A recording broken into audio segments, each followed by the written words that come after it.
When you're in the room where it happens, are you willing to be a sponsor for someone who isn't? I'm Anne with Winletha, bringing executive coaching to young professionals.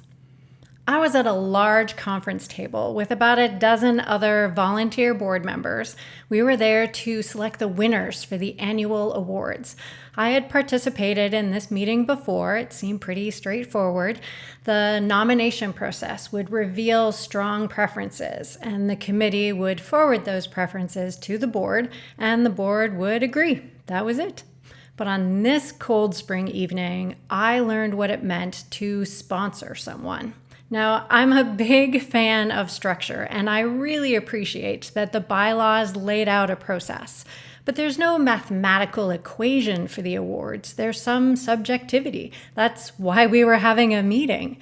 That night, a candidate who I had really assumed would be honored wasn't on the list. For me to champion for her, I would have to have a persuasive case for her to be selected and a persuasive case for her to even be considered, given it seemed to deviate from the step-by-step process. She hadn't asked me to speak for her, and I was worried that I would come across as disrespectful and a troublemaker. I was nervous and yet hopeful, and I took a lot of deep breaths. I listened a lot as I made my case. In the end, the system remained intact, and the group made a clear decision in her favor. The element of sponsorship that I finally understood that night was the feeling of going out on a limb for someone. It's not just supporting them, but doing so when it feels uncomfortable and potentially disruptive. So here's an exercise to help you strengthen your sponsor muscle. Today, pick a colleague or a teammate, then make a list of about 3 things that they've done over the last few months that others may not have noticed.